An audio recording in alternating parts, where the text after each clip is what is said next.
สวัสดีเมื่อทุกท่านที่เข้ามาติดตามชมตอนนี้เราอยู่ที่งานประกวดเนาะบทเพลงศิลปวรรณคดีของแขวงอุดมไสน์นะครับเนาะซึ่งว่าเพิ่นจะปีนึงอยู่จัดเทื่อนึงเนาะงานประเภทนี้นะจะมีน้องๆนักเรียนที่เขาเจ้ามาฟ้อนเนาะเรื่องงานประกวดต่างๆเนาะมีกิจกรรมหลายอย่างเลยนะมื้อนี้ก็เลยว่าพาทุกท่านมาติดตามมาชมเบิ่งบรรยากาศน้ำกันเนาะตอนนี้ประมาณ7 โมงเนาะทุกท่านนะก็คือว่าบรรยากาศตอนค่ำคืนเนาะมื้อนี้ จะมีโจมไปแล้วเห็นเนาะมื้อนี้กลับมาสวัสดีอันนี้มาบทฟ้อนยังนี่ฮะโรงเรียนยังมสเมืองไซทุกท่านมสเมืองไซเนาะกะลาโรงเรียนเขาที่ว่าเขาจะเอามาฟ้อนบ่มาฟ้อนแสดงเนาะมาฟ้อนแสดงมีทั้งหมด2ปีครับสวัสดีวันนี้ มาจากโรงเรียนใดมาจากมสเมืองไซ มาจากมสเมืองไซ โดย โรงเรียนมสเมืองไซเลยแม่นบ่ โดย ใส่ชุดส้นเผาหยังนี่ ส่วนพ่อห่อ ส้นเผาฮ้ออันนี้ก็ส้นเผาฮ้อคือกันบ่ ไม่ด ไตดำอันนี้เด้อาคาอันนี้ดืออาคาดือฮ้อโอ้อีหยังต่างๆเนาะงามเนาะงามเป็นพิเศษเลยประมาณจักโมงขึ้นไป ำน่าจะ8 โมงได้ฟอด 8 โมง มาจากเย็น อันนี้งานนี่แม่นปีหนึงได้จัดเทื่อนึงทุกๆปีหนึงจัดเทื่อนึงบ่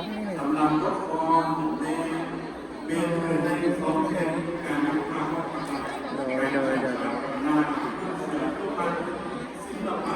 อันนี้น้องๆเขาจะได้ไปฟ้อนเนาะเป็นประมาณจังโมงนี่8 โมงตุกถาดเนาะประมาณ7 โมงเดี๋ยวขอบใจเด้ออ่ะเดี๋ยวเราไปติดตามชมกันเนาะเดี๋ยวสวัสดีอันนี้เป็น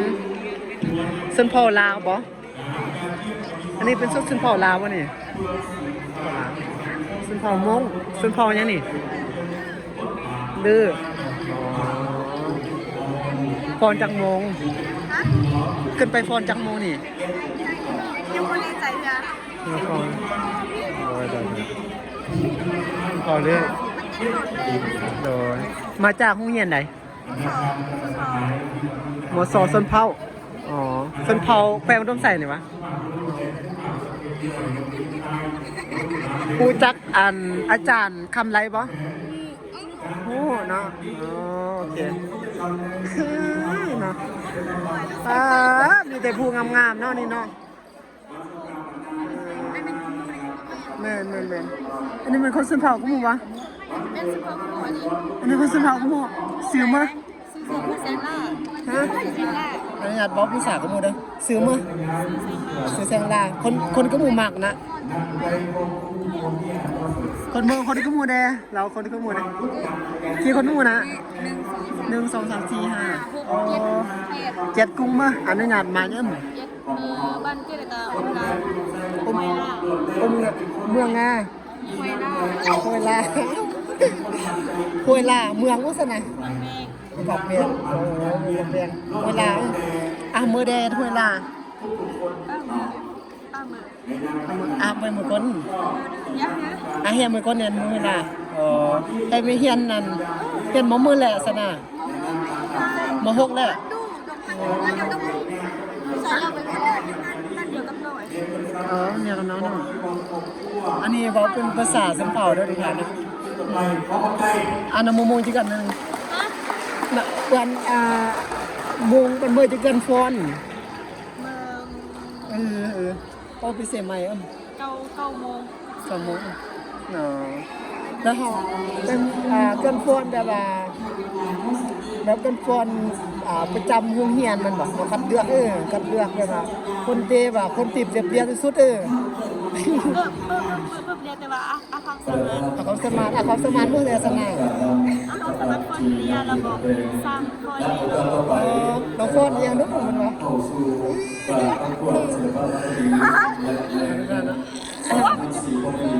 วันนี้มาน้ำมูเอาสบายดีเด้อซับวันละฝากติดตามเลยเด้อมาสัก ครั้งที่หนึ่งทางการเราเลยทำ จากซ้ำนะ จากห้องประกาศแขวง ประมาณ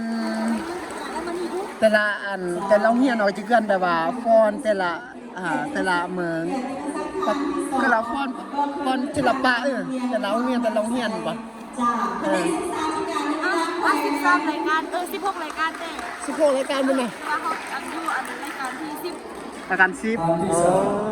ทางการตัวบนสวรรค์ใส่การ ผู้ดีสะคนเดียวเดียว สถานีแขวง โอคิดว่าโมก็เดิงเลยได้ว่าโมคนก็โมอีน่ะโอ้เนี่ยโมคนประเทศวังเวียงเที่ยววังเวียงตอนนี้บริละเราเที่ยววังเวียงกะ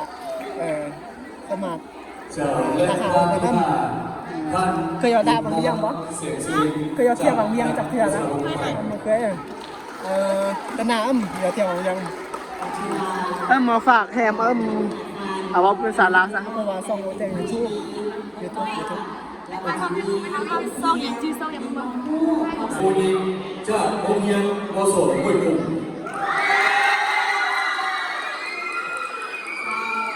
และบทกลอนที่5และบทกลอนเสลิมฉลองซองวันประวัติศาสตร์แสดงโดยมูลอินไซด์โฮมเรียนสามัญกินนอนคนไทย บทกลอนนี้มาในบทกลอนคือแผ่นดินน่านสร้าง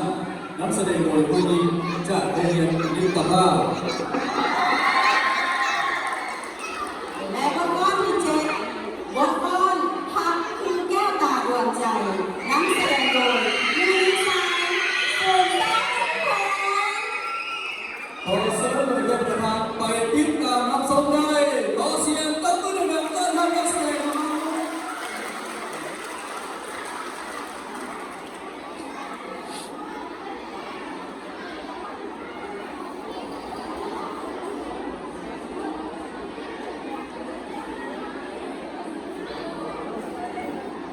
เดี๋ยวส่งเลยนะ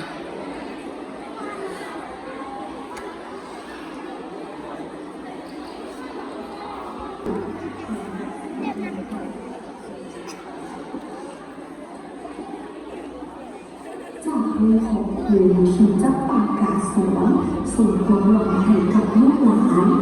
จากหัวใจของหนูคิดต่อสู้กับความเจ็บปวดเพียงไม่คิดมาของเราทุกคนจากน้ำตาที่เป็นศักดิ์สิทธิ์หรือจากสายตาเขาไปเหลือที่บนตัวเพียงเพราะแต่เพียงของคุณงามเพียงแค่ใครเป็นสายเสือที่เป็นบ้านเดียวให้เราทำมีเพียงแค่สายตาสื่อสารความเป็นนี้เขาขอให้สิ่งนี้การเป็นเหตุผู้ชายที่เราผลิตเกิดความภาคภูมิใจ